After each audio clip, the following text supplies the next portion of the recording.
Good afternoon, everyone. Thank you so much for being here today. We have two announcements about today's event.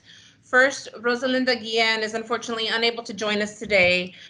We hope to have her at a future event. And second, we are very excited to have with us Ramon Rivera and the Mount Vernon High School Folklorico group that will open us up for this event. Well, thank you so much, Port of Seattle. Thank you for the invitation.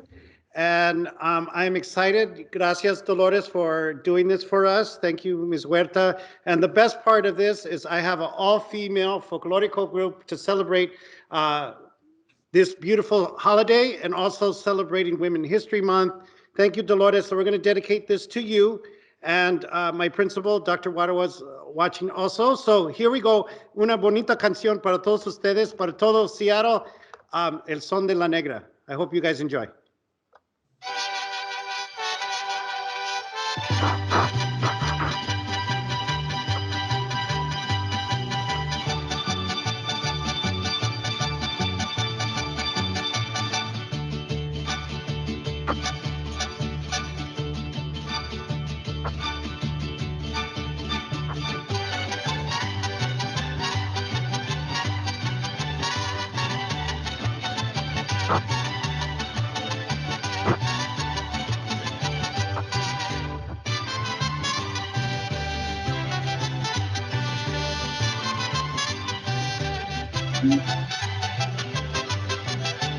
Negrita de mis pesares, ojos de papel volando, negrita de mis pesares, ojos de papel volando, a todos quieres que sí, pero no les digas cuánto así me dijiste a mí, Hey, this is a, por esto mi Juanita, this is our brother.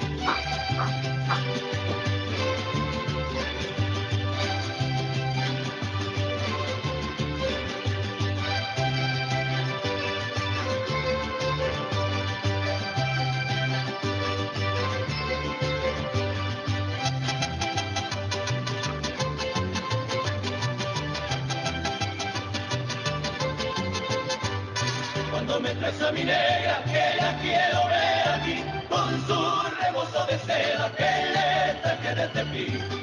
Cuando me traes a mi negra, que la quiero ver aquí, con su rebozo de seda que le traje de Tepic.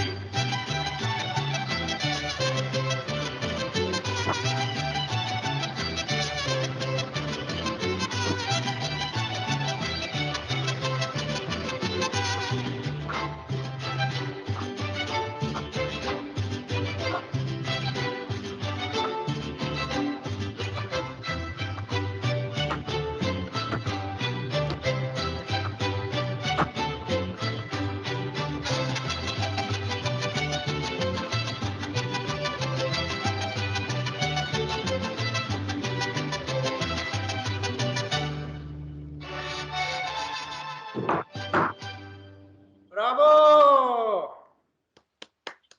Yay! Gracias. Thank you so much. Dolores, what did you think of the folklorico today? I thought it was wonderful. And Ramon, I want to tell you something that I don't think you knew. You knew that was Cesar Chavez's favorite song. Oh, wow. And of course, when he would tell me about that being his favorite song, it was dedicated to his wife Helen Chavez. Okay, Wow. so I picked the right song today, Dolores. that means that Cesar Spirit is in the room with us today, in our Zoom with us today. You're Zoom with us today, in Teams with us today. And also, thank you so much for all your work with my grandma. Thank you for Elena Rivera. She loved you, and to my tias. So gracias. And let's hear it for the Mount Vernon Folklorico. Go Bulldogs! Yes. Go Bulldogs! Go Bulldogs! Go Bulldogs! And that was beautiful. Thank you so much, Ramon. And if I'm not mistaken, I think that what I read was that all of your dancers, your entire female group of dancers, they're all the children of farm workers.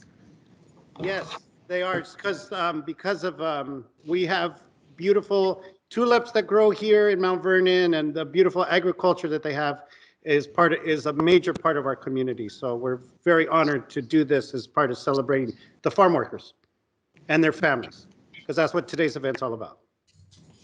Thank you. We're honored to have you with us. Thank you so much. I would normally be concerned about how we might continue to keep this level of excitement up for an event, but that is not the case today. On behalf of Latinos Unidos at the Port of Seattle, bienvenidos to all our panelists, the amazing, iconic, I could spend the whole time with the different adjectives to describe the civil rights leader and activist Dolores Huerta, who we're incredibly honored to have with us today. And to the awesome, my neighbor in Burien, Mayor Jimmy Mata, thank you so much for being with us today. I'd like also to welcome our Port of Seattle commissioners. I'm not sure if we have them all on with us, but I did see Commissioner President Fred Felleman. I saw Commissioner Ryan Calkins, Peter Steinbrook, Sam Cho, if you're there, Stephanie Bowman, if you're there. Thank you so much for being with us and supporting our organization to be able to do the events like these. And also thank you to Executive Director Metric. Last week, the Port of Seattle Commission adopted a proclamation honoring the work of Cesar Chavez and Dolores Huerta, and proclaimed March 31st as Cesar Chavez and Dolores Huerta Day. And we're very excited about that proclamation, and again, privileged to work for an organization that empowers us to be able to honor this great work. We'd like to share a very short video to remind everybody who may be new to this this celebration about why we celebrate this day, why we celebrate the work of Cesar Chavez and Dolores Huerta.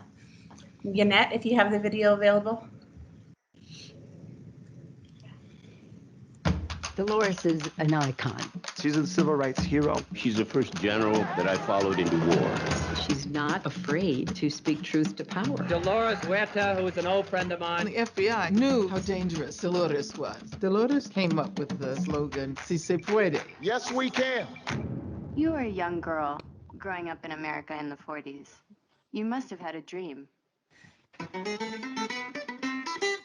After I had seen the miserable conditions of farm workers, Cesar Chavez said, we have to organize a union. So you had this ambience all around you that you could really change the world. It was beyond question the largest gathering on behalf of farm workers in California history. I wish they'd all go back to where they came from. We have no labor troubles.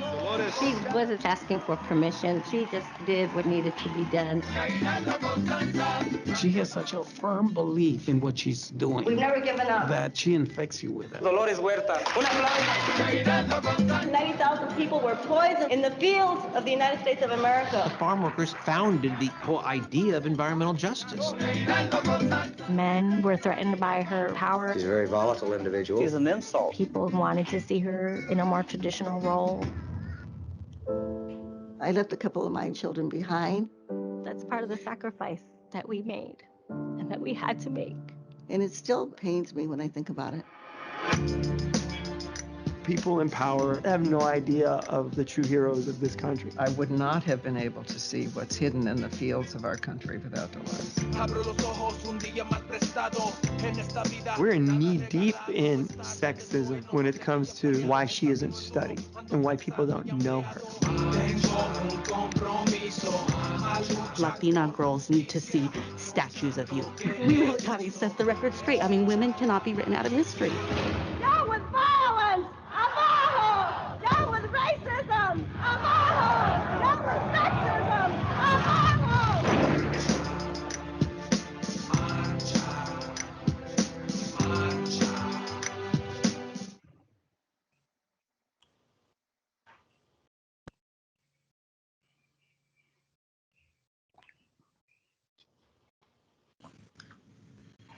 Thank you, Yanette. I have my tissue here with me before I knew I needed it after seeing that video again, even though I've seen it many times. Very, very powerful documentary. If you haven't seen it, I suggest folks go out and see it. I'm going to turn it over to my colleague and friend Luis Navarro to introduce our panelists for us today.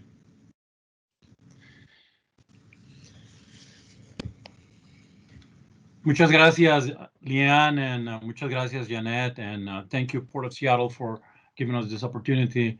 What a day. There is not much that can be said, but I want to read about both Jimmy Mata and Dolores Huerta. So, Señora Dolores, muchas gracias. Let me read about Jimmy first, and then I'll end with you in that order. So, Jimmy Mata, consensus builder, union leader, Burien business owner, Burien's, the city of Burien's first Latino mayor, former farm worker and labor organizer, and my friend for many years. Jimmy was raised by migrant workers from Guatemala amid the towering peaks of the Cache Valley in Preston, Idaho, and in central Washington in the cities of Quincy, Wenatchee, and Ephrata. Jimmy came to Burien, where he moved up through the ranks of the United Brotherhood of Carpenters and Joiners of America, eventually serving as an international representative of the General President. With that experience as a labor leader for 20 years, in 2016, he founded Ahora Construction, a full-service union signatory construction firm. He has served as a delegate for minority-owned construction firms for several years in Washington and Oregon, and a delegate in the 2012 Democratic National Convention. His many accomplishments in social justice and labor issues span from advocacy to civil rights, democracy, and broad participation in government by the people, and a strong commitment to constitutional rights. Mata Jimmy supports many community-based, faith-based organizations in King County and in the state. He supports women and minority-owned businesses, organized labor, family wage jobs, immigration, youth development, environmental justice, and public service. As a union labor leader, community advocate, and organizer, Jimmy has long sought to build bridges between organized labor, business, and diverse communities in Washington. He has been there for the community. I am so proud to introduce him today. Gracias, Jimmy, por estar aquí. Gracias. I am now going to read about Dolores Huerta, who obviously goes without saying, one of the national icons, a hero or a shiro of the movement to do what's right for our communities. We first met almost 20 years ago at a conference in Nevada, Reno, where I spoke about the economic contribution of Latinos, and she obviously was the keynote speaker. I have also attended several events where she has been the keynote speaker. La Señora Dolores Huerta has worked for civil rights and social justice for over 50 years. In 1962, she founded with Cesar Chavez, co-founded with Cesar Chavez, the United Farm Worker Union. Dolores served as vice president and played a critical role in many of the union's accomplishments for 4 decades.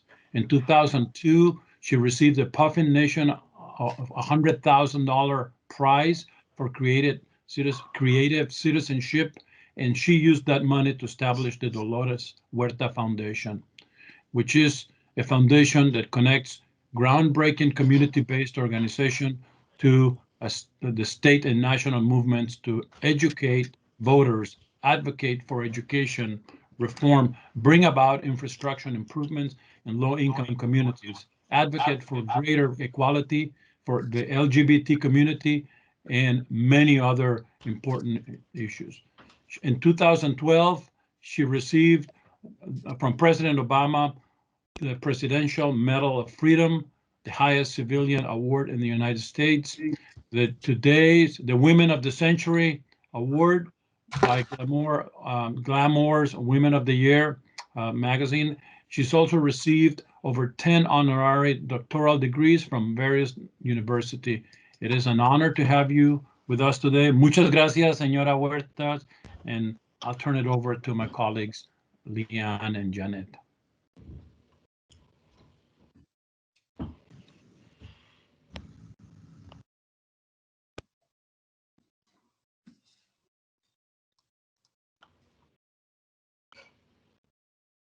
Leanne, you're muted.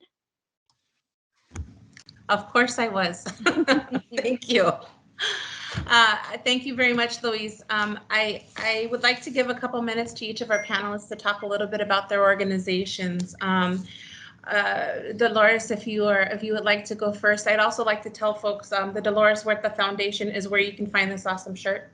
But Dolores, if you're there, if you would like to talk to us a little bit about the foundation.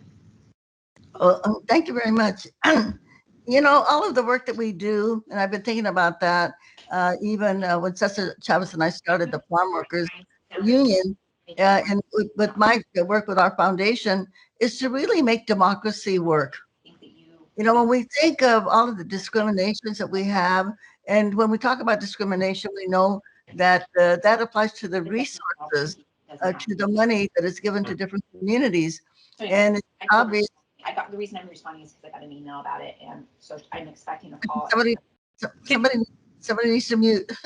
Anyway, and we know that our communities of color, particularly our low-income communities, that they're kind of at the bottom of the barrel in terms of the money that they receive, and so we have a lot of poverty and a lot of discrimination, and of course that then that really. That is how we then end up with conditions like the farm workers had. And when you add the racial discrimination to that, right, kind of to justify the fact that we're not giving the people the resources that they need, then that's when the racial discrimination comes in. And people are supposed to then work for free and give away their energy and their work to make other people rich. And so and the reason that we organize people is so that they can start fighting that system. And the way we do that, and I'd like to refer back to an organization that Cesar and I belonged to before we organized the United Farm Workers. And that group was called the Community Service Organization. It was started in Los Angeles and by a group of veterans. But the person that really showed them how to organize was a man named Fred Ross Sr., an Anglo, by the way. I call him the padrino of the Chicano movement. So he showed them how to organize, and then he taught Cesar and myself also when we met him how to organize people, and because we have to get people to understand why they live in the conditions that they do, but how those conditions came about, and then to teach them how they can change those conditions, that they don't have to live with those conditions, that they actually have the power to change the conditions. And then we have to get them to overcome their fear, to get the courage and make the commitment that they will do something to change their conditions. And this is what organizing is. And I've thought about this a lot, and I thought, well, really what we're teaching people is how democracy works. Because we do live in a democratic institutions, and if people can understand that if they get engaged and that they do the work, if they register people to vote, if they get them out to vote, if they elect progressive candidates that are going to fight for them and make sure that once they're elected that we hold them accountable and that we stay there with them, because we know they get pressure from the other side, and this is how you make the changes, okay? And it sounds simple, but we know that this is what is lacking in our democracy. And we saw this manifestation of this on January the 6th when people attacked the Capitol of the United States of America. And we're very, very much on the, you might say, on the road to fascism in our country.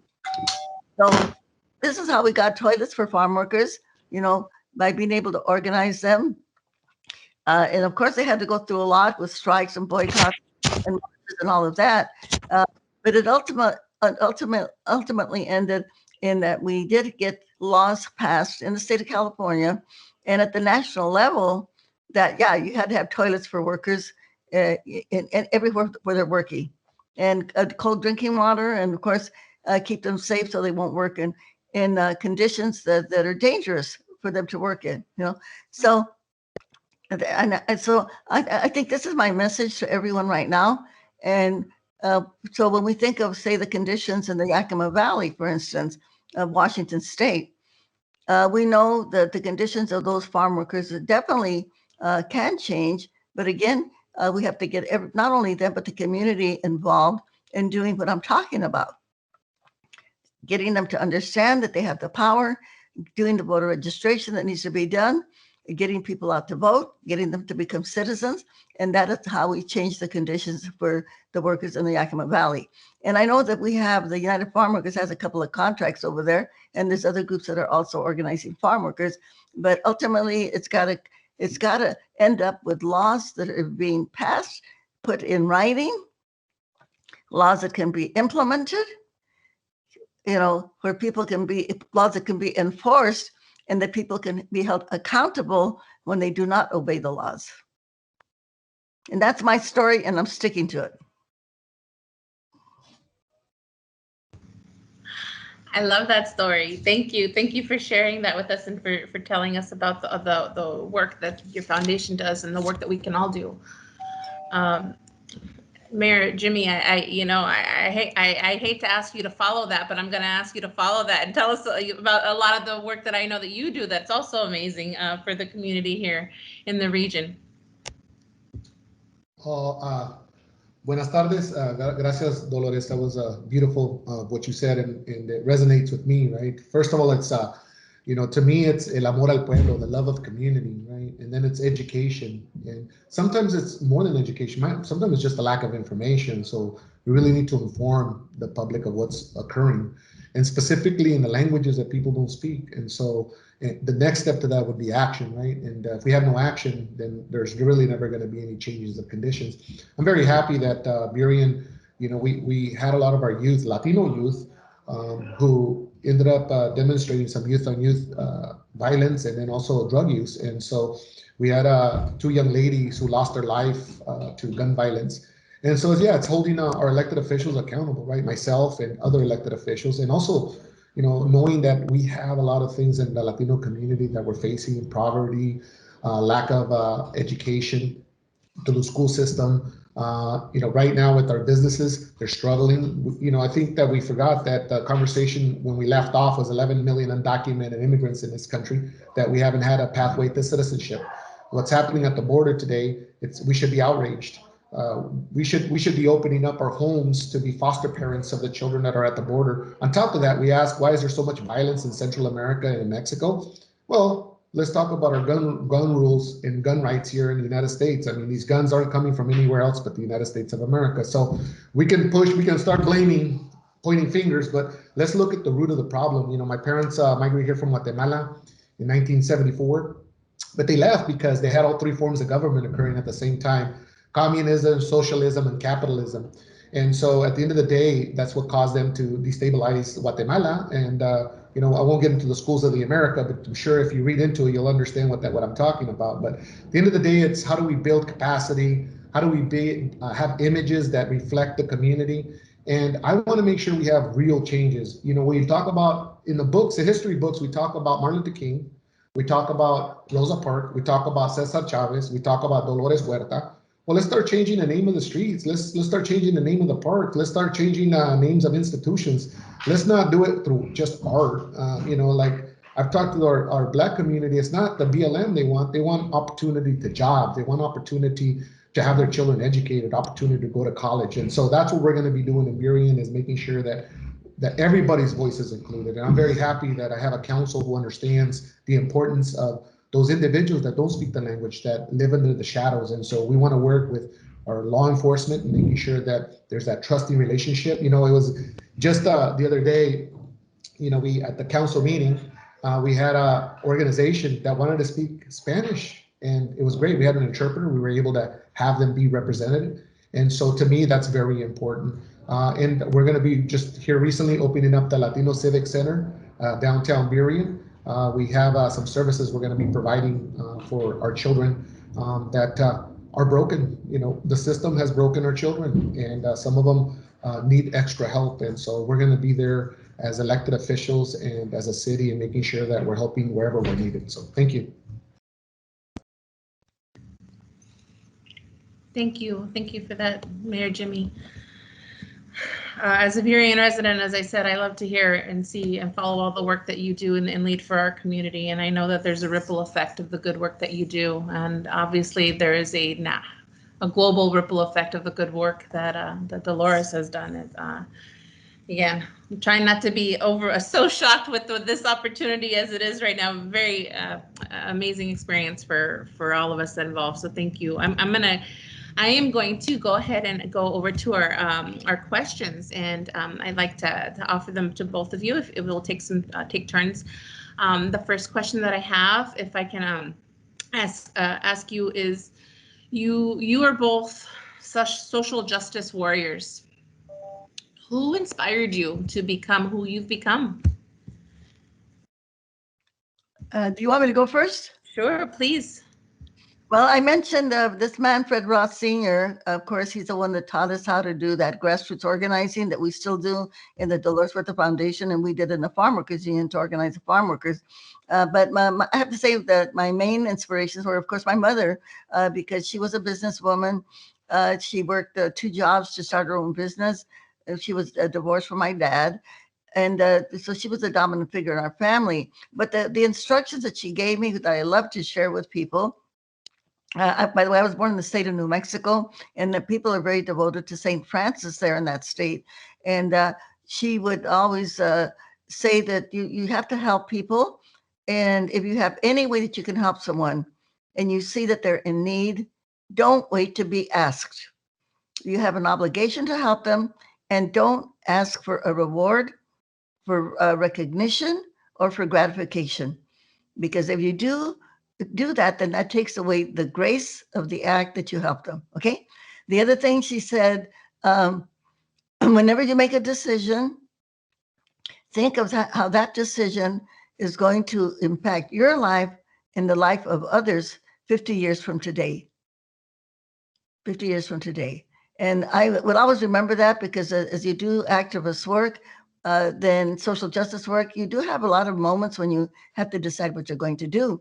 And one of those decisions, of course, that I made was to quit being a teacher to become an organizer for no money. At the same time, having 7 children and going through a divorce, okay?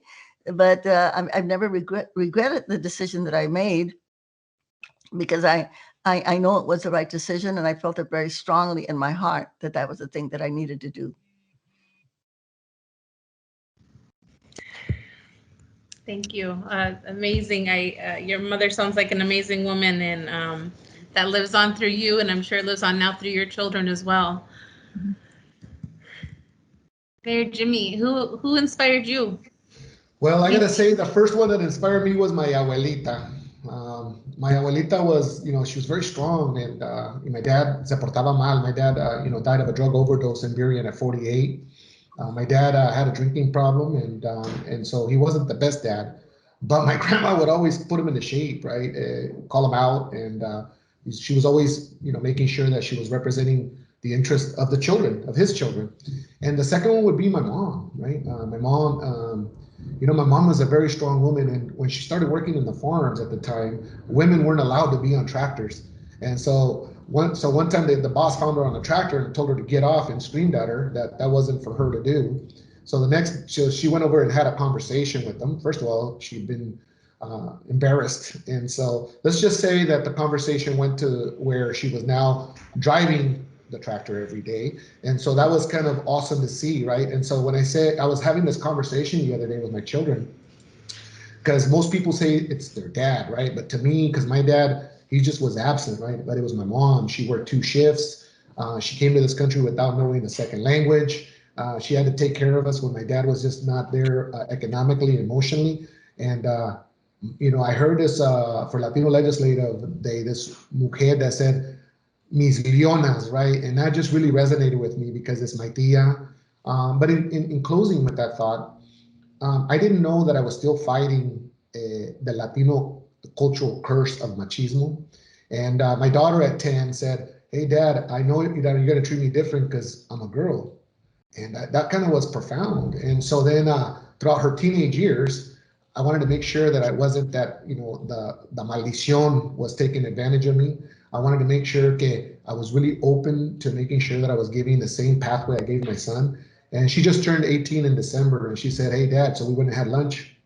He goes, "Hey, Dad, I just want to thank you for, following your word, keeping your word, and on top of it, making the woman that I am." And so that was just a heartwarming moment to me. So I think to me, it's been las mujeres en mi vida. Gracias. Jimmy, I have to say, I've had the honor of meeting Maya, and she is fierce, and the apple hasn't fall from the tree there either. So she's gonna be doing amazing things here. She already is. Thank you. All right, let's go with Jimmy. I'm gonna ask you this question first. This next question here. So Washington is the most trade-dependent state in the country. The Port of Seattle, as the operator of Seattle-Tacoma International Airport and an important player in the ocean shipping industry, plays a critical role in facilitating trade. But just as critical are our state's farm workers in all areas of the state. What can the port and us employees of the port do to support these essential workers? Well, I think it's doing what we're doing here today, right? Educating, informing, and being aware. When I was a kid, I didn't realize how important my family was to the state because we were agricultural workers. So meaning that we were making this state rich with exports of apples, Washington apples, to not only Mexico, but China. And so I think it's really important to understand that. And so we became so strong agriculturally, that then we had to figure out, well, how are we going to fly our products all around the world? So then we became an aviation leader with Boeing in our community. And then with that, just naturally, we became leaders in technology as a state.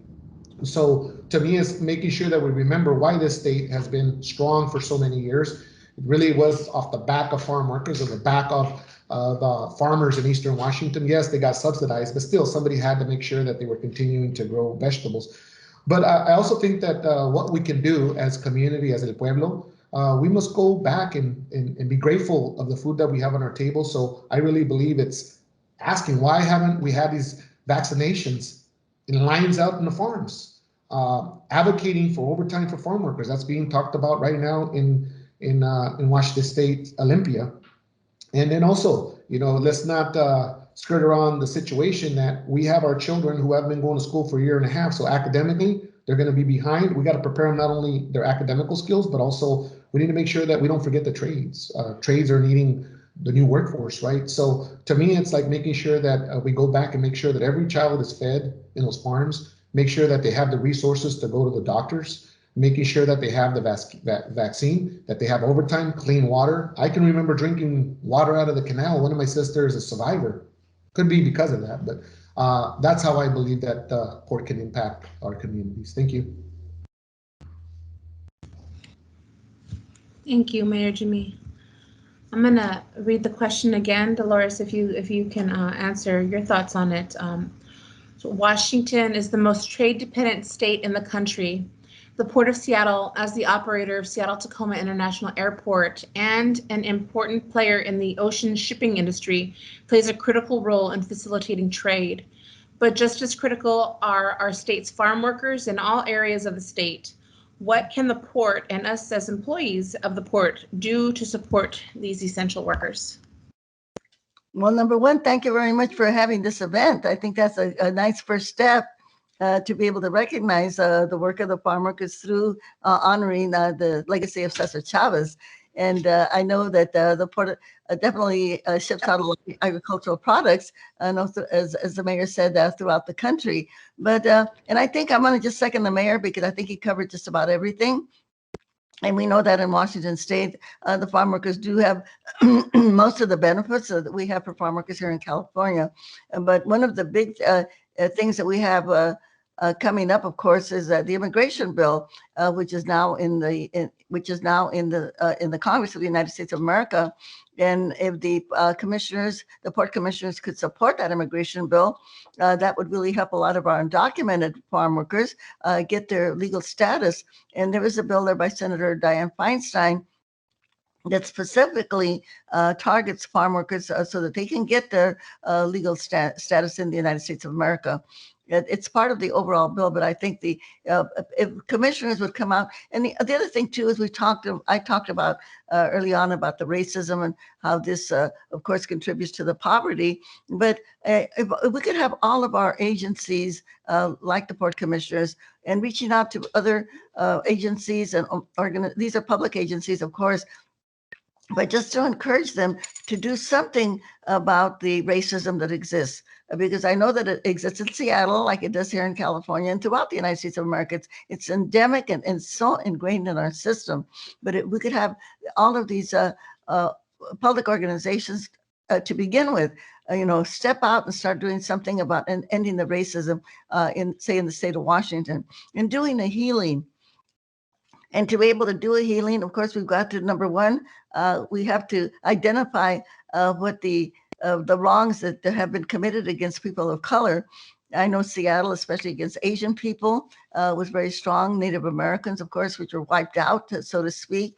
And of course, the Black people also. So we have to just, and I think sometimes we can do this through our university systems, to do the research, say in the state of Washington, what wrongs did we commit? Let's identify them, and then let's acknowledge them, and then let's ask for forgiveness and get a healing going. I think that would be really, really powerful. So if all of our public agencies can step up and make this happen. And I do want to correct the mayor on one respect. Machismo is not relegated to the Latinos. It is also very systemic in our society, and we have seen this by the way that some of our women legislators are treated, the way that the AOC was treated, for instance, when she was called the B word by another congressman. This happened in the U.S. Congress of the United States of America.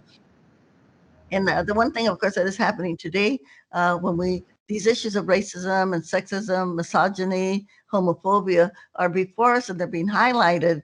And I think it's good in many ways, because people have to declare themselves.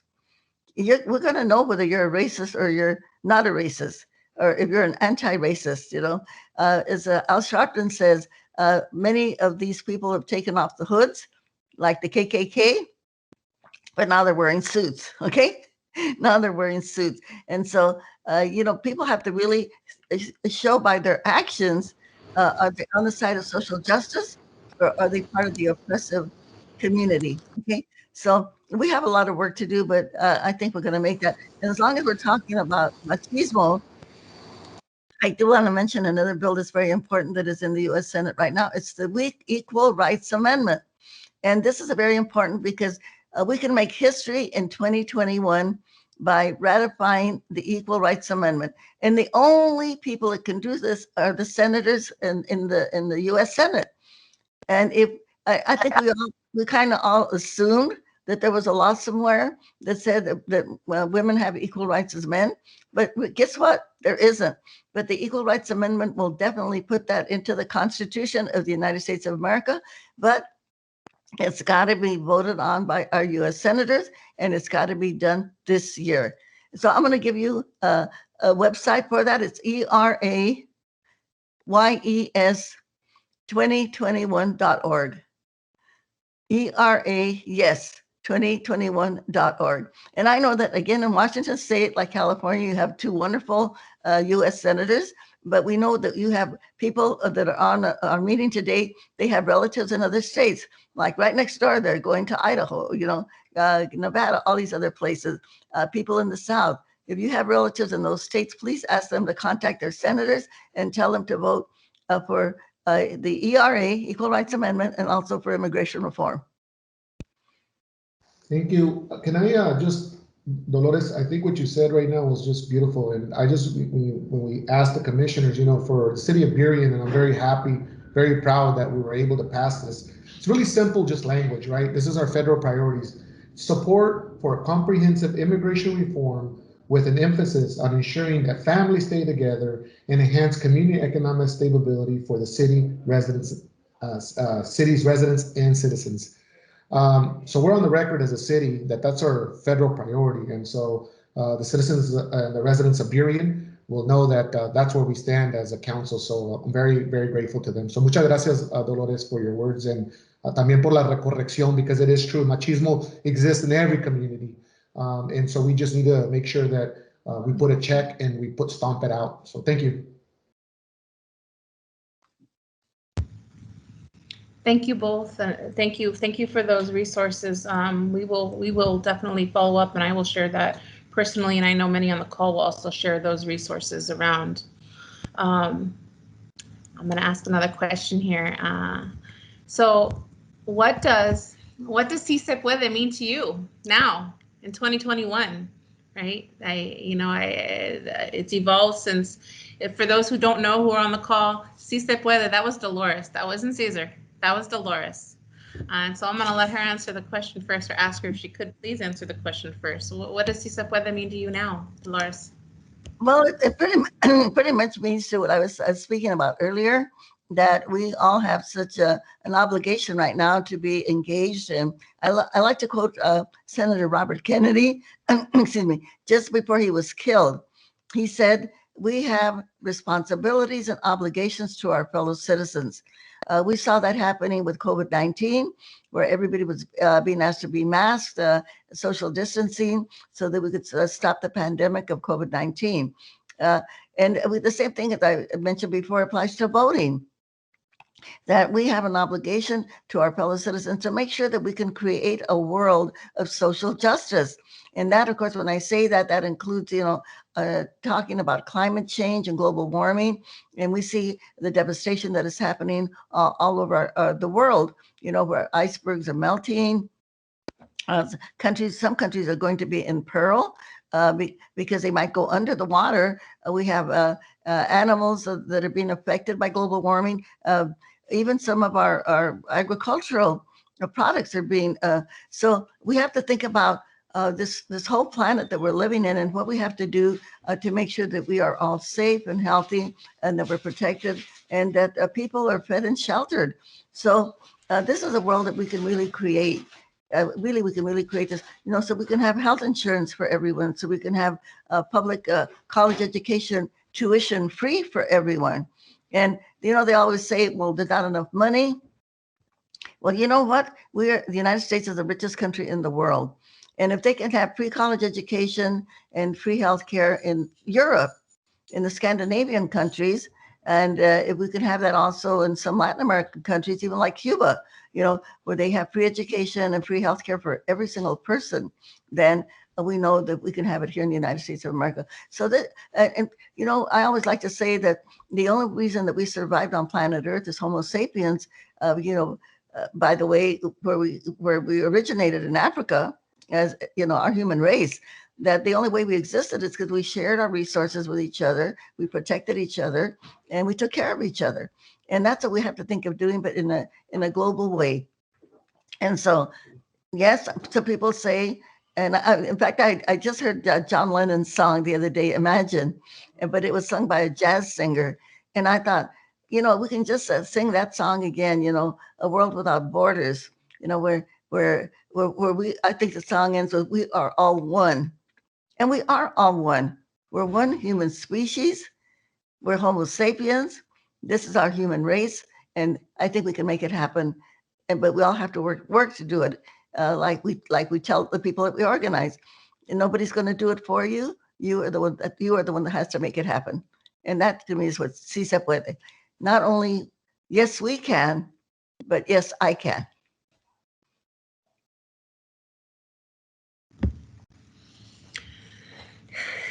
Mayor Jimmy, what are you thinking?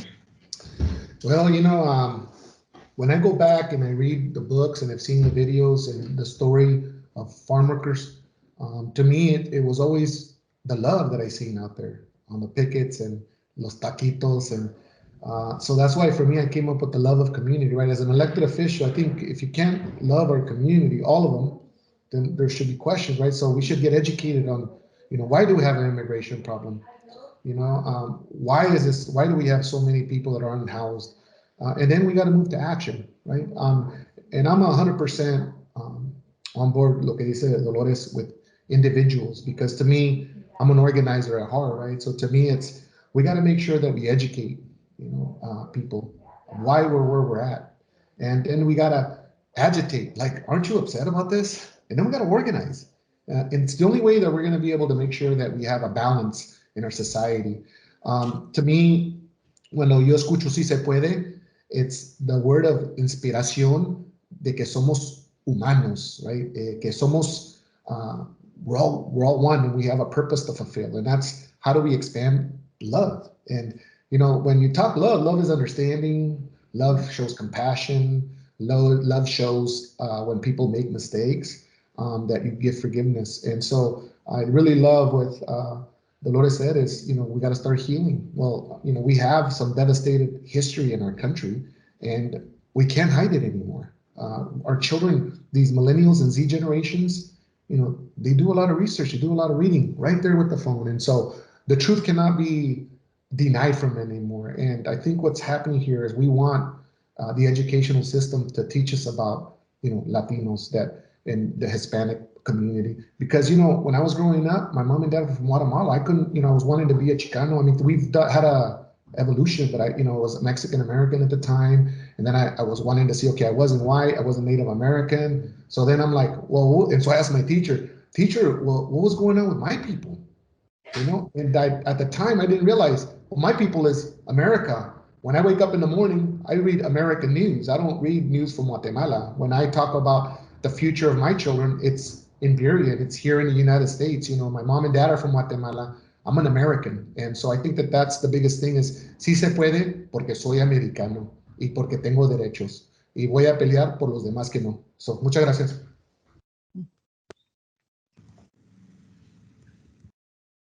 Thank you. Can I comment for a second on, one of the things I didn't say, because I did say that we have to be a global community. We know, like there at the port, they ship our products to other countries, and other countries receive products, there at the port. But one of the things that I think that our United States of America, that we have a responsibility not only to our own people here in this country, but we have a responsibility to people in other countries also. And when I do lectures, I always mention Guatemala, by the way, and I use the word bananas. Okay, and because what I say is, how many bananas do we consume?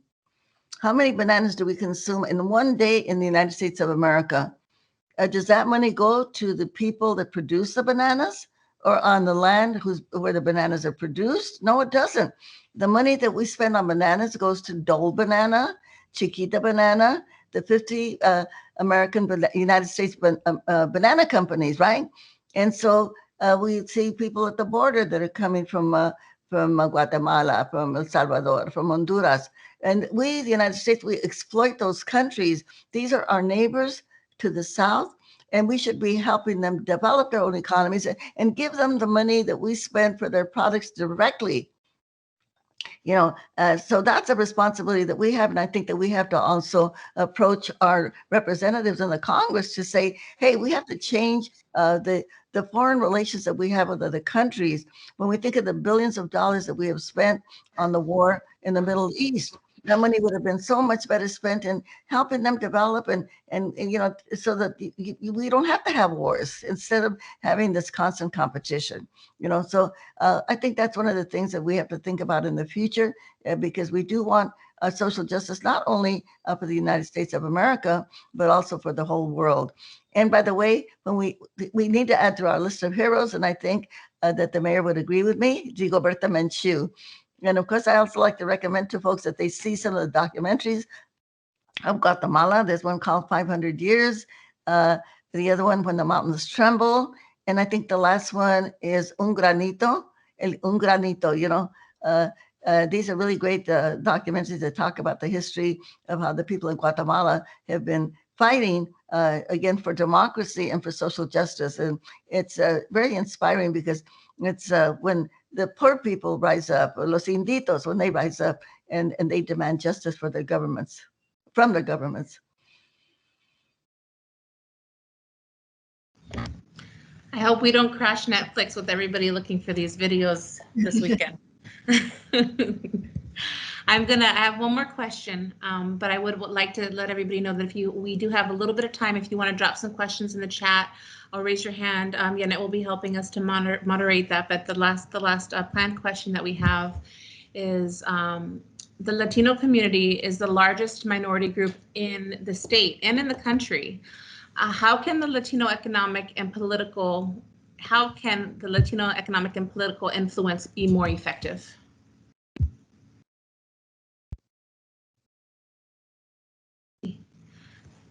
Please, Dolores, if you have any thoughts on that. I would like to hear the mayor first, because I think let's go. You're on, Jimmy. Gracias, Dolores. The last conversation you had is very true. What's happened with the devastation of the hurricanes down in Guatemala, the COVID. I mean, we are in one of the richest countries, and just the stories I'm hearing from Guatemala and Mexico are so sad with the vaccinations and just what's going on in those communities. But that's for another conversation that is due for our community to have. But to me, it's like 61 million Latinos, and half of them can vote, and we just don't see the votes there. We're starting to see the tick of voters and the enthusiasm, and I'm so happy about that. Imagine $2.1 trillion GDP in the United States. That's the size of the Philippine Islands. 850,000 Latinos. Let's just put it this way. Every 30 seconds, a Latino is turning 18 years of age in the United States of America. So the concern that I have is the amount of children that aren't finishing high school. And so that's a national security issue. And one of the things is also building relationships. I was the only mayor of Washington invited to the North America's Mayors Conference in Mexico. I got to meet the Mexican president and Carlos Slim and Mr. Ibrad. But right during the trade war with Mexico, to us, it was really important as mayors at a local community, because when you say politics is local, it really is. So I'm very happy to say that the city of Burien, we're the only city in Washington State to be signatory to the North America Cities Network, meaning that we're going to have a direct link with the country of Mexico. And I'll be working with mayors in Mexico so we can invite people from the area so we can learn from Mexico, and then us Americanos can learn from Mexico as well. They're doing such good work on environmental justice in some of the towns. They've gotten rid of 100% plastic. And so the question is, how can we not only be impactful in Mexico economically, but how can they be impactful in our economy? Because really, somos uno porque América es uno, and we're on this continent. We got to make sure we're strong as a continent, right? And so to me, it's just knowing where we stand. We stand in a place that we can dictate terms and conditions with votes, with policy, but we just got to continue to organize, register our voters, ciudadanos. People are citizens, regístrense, become a citizen. Ya es hora que se registren y sean ciudadanos. Muchas gracias.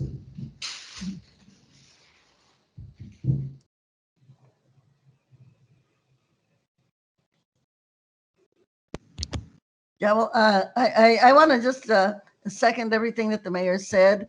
And one of the important things, too, I've often thought, in order to really help our other neighbors to the south, is to help them with some of the skills. My husband was a carpenter, and like you, Mayor, and he went to help people do some building there, and just across the border there in Tijuana, I think it was, or Mexicali, I can't remember. Anyway, and he was just shocked at the tools that they were using, because he said that they were using tools that the carpenters in the United States had gotten rid of 20 years before that. And so there's a lot of things that we can do in terms of sharing the skills and the technologies that have been advanced in the United States to help our neighbors to the south. And that's what I mean when I say, instead of exploiting the people to our neighbors to the south, that we actually assist them, which we could do not only in Latin America, but also all over the world. And we have to, I think, have a whole different kind of a vision.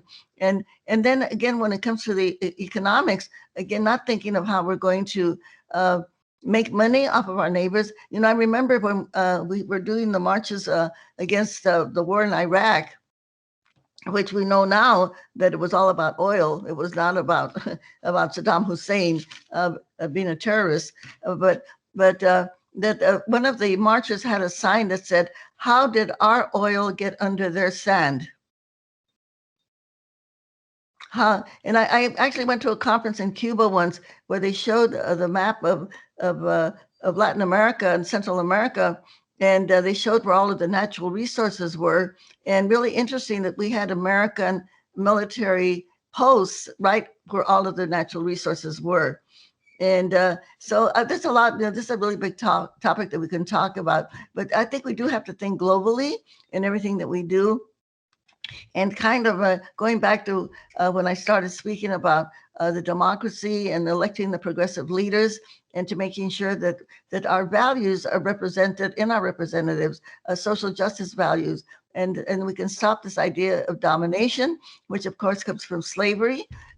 Get rid of the culture, and the reason that they use women's reproductive rights, the right to abortion, gay rights, and now they're focusing on the transgender people, and they use these issues to divide us. The issue of guns, and I'm glad, Mayor, what you said about, that in Mexico they have a very, very few places that you can buy guns. All of the guns that are in Mexico come from the United States of America. I would say like over 75% of the guns in Mexico come from the United States of America. And that's all over the world, by the way, not just here, but the United States exports guns to all parts of the world. And so, these are the things that we can control with legislation, with laws, but we do have to organize, and we do have to get people to vote, and we have to elect people like the mayor. Mayor, I'm looking forward to seeing you in Congress, okay? You will be a great addition to educate the Congress and senators on the things that we need to do to create a better world. Si se puede, we can make it happen. Si se puede, Mayor Jimmy, you've got your first endorsement there. Is there a campaign we should know about? No, hasta este momento no, pero gracias, Dolores. Tus palabras son very inspirational en estos tiempos difíciles para el pueblo. Para mí, for my daughter, for mis sobrinitas, para siempre vas a ser, te vamos a dar las gracias for many generations to come, for you and Cesar Chavez, being in the front line. I've been first in a lot of things, and it's great. Everybody says you're first, but el sacrificio behind it, nobody really knows. So muchas gracias por tu sacrificio y tu ánimo y tu voluntad. You're welcome. Thank you also. Hi. Okay. We are almost out of time. Yannette, if we've got any folks asking questions, can you see who's got their hand up? Maybe we can try and squeeze a couple out. Yeah, Efrain Lopez, you have a question? Yes, I'll make it real quick. I know we mentioned what can we do as Port of Seattle. One thing as employees, we do have a community campaign donation. So as folks that want to donate through payroll, find an organization that advocates and supports farm workers. That's a great way as employees. Another way as an organization, I know there was masks that were donated to certain groups. The organization could keep this group in mind as well too, as if there's a surplus, let's keep these farm workers and these community-based organizations let's bring them to the table. Let's include them as support donates certain items. And another thing would be support local co-op farmers, supporting them locally. And I think that's one thing we could all do together. That's all I have. Muchísimas gracias, Dolores y Jimmy. Great job. Thank you. Thank you, Efrain. Oh, we have another hand up there. If we can, maybe 1 or 2 more minutes, and then we're gonna have to, unfortunately, end the party here. I think that was just Efrain's hand still up. Okay. Awesome. Thank you both so much for this the amazing opportunity to have this conversation with you. For on behalf of the Port of Seattle and Latinos Unidos, this has truly been an honor for us to have you. I hope this is only the first time, actually, for Yannette and I and Luis, the second time we've been able to connect with you, Dolores. Hopefully there will be another time. We're very honored. Thank you so much to the commission. Thank you so much to everybody who has been here. Thank you so much to Mount Vernon High School, everybody that's helped with the tech on this. And I just wanted to show Leanne the website. Yes, please support. support what you've heard today. Share it with your friends, your neighbors, on your social networks. Get yourself a shirt. Muchas gracias, señora Huerta, y muchas gracias, Jimmy. This is really historic for us, and it will be a great honor to have you back again, señora Huerta, and to support your work as well, Jimmy. Muchas gracias. Thank you all. I want to thank all the commissioners, and I want to tell you that I have been inspired by this event today. So thank you very much for inviting me. Yes, my closing, I also want to thank you for inviting me, Latinos Unidos. This is the second meeting I've participated in.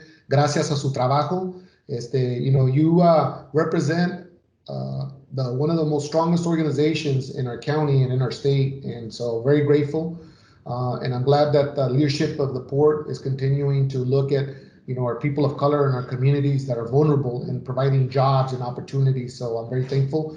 And also that we continue to look at aviation for children of color, and also when it comes to the maritime, I'm just happy of the direction that I see the port and the leadership going. So muchas gracias a todos, y que vivan los mariachis.